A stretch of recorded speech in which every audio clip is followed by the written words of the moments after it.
ಕನ್ನಡ ನಾಡು, ಇದು ಕನ್ನಡಿಗರ ನಾಡಿಮಿಡಿತ.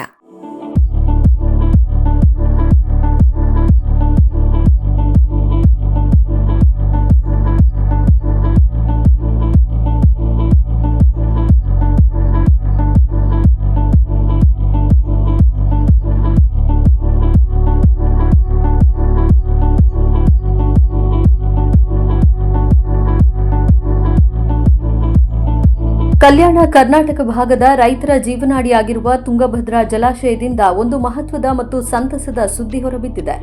ಮಲೆನಾಡು ಹಾಗೂ ಜಲಾನಯನ ಪ್ರದೇಶಗಳಲ್ಲಿ ಸುರಿಯುತ್ತಿರುವ ಭಾರೀ ಮಳೆಯಿಂದಾಗಿ ತುಂಗಭದ್ರಾ ಜಲಾಶಯದ ಒಳಹರಿವಿನಲ್ಲಿ ಭಾರೀ ಪ್ರಮಾಣದಲ್ಲಿ ಚೇತರಿಕೆ ಕಂಡಿದೆ. ಹೌದು, ಕೇವಲ ಒಂದೇ ದಿನದಲ್ಲಿ ಜಲಾಶಯಕ್ಕೆ ಬರೋಬ್ಬರಿ 3.5 ಟಿಎಂಸಿಯಷ್ಟು ಒಳಹರಿವು ಹೆಚ್ಚಾಗಿದೆ.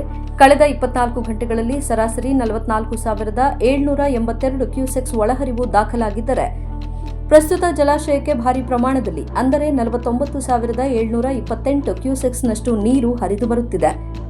ಇನ್ನು ಜಲಾಶಯದ ಸದ್ಯದ ನೀರಿನ ಮಟ್ಟ ಅಂಕಿಅಂಶಗಳನ್ನು ನೋಡುವುದಾದರೆ, ಒಟ್ಟು 1,633 ಅಡಿಗಳ ಗರಿಷ್ಠ ಸಂಗ್ರಹ ಸಾಮರ್ಥ್ಯ ಹೊಂದಿರುವ ಈ ಜಲಾಶಯದಲ್ಲಿ ಸದ್ಯಕ್ಕೆ 1,596 ಅಡಿಗಳಷ್ಟು ನೀರು ಸಂಗ್ರಹವಾಗಿದೆ.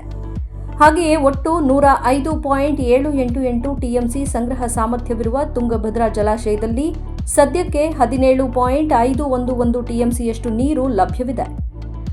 ಆದರೆ ಕಳೆದ ವರ್ಷ ಇದೇ ದಿನಕ್ಕೆ ಹೋಲಿಸಿದರೆ ಈ ಬಾರಿ ನೀರಿನ ಸಂಗ್ರಹ ಕೊಂಚ ಕಡಿಮೆ ಇದೆ ಎಂದೇ ಹೇಳಬೇಕು. ಏಕೆಂದರೆ ಕಳೆದ ವರ್ಷ ಇದೇ ದಿನ ಜಲಾಶಯದಲ್ಲಿ ಬರೋಬ್ಬರಿ 77.343 ಟಿಎಂಸಿ ನೀರಿನ ಸಂಗ್ರಹವಿತ್ತು. ಸದ್ಯದ ಪರಿಸ್ಥಿತಿಯಲ್ಲಿ ಕಾಲುವೆಗಳಿಗೆ ಮಾತ್ರ 140 ಕ್ಯೂಸೆಕ್ಸ್ ನೀರನ್ನು ಬಿಡುಗಡೆ ಮಾಡಲಾಗುತ್ತಿದ್ದು, ನದಿಗೆ ಯಾವುದೇ ನೀರನ್ನು ಹರಿಸುತ್ತಿಲ್ಲ.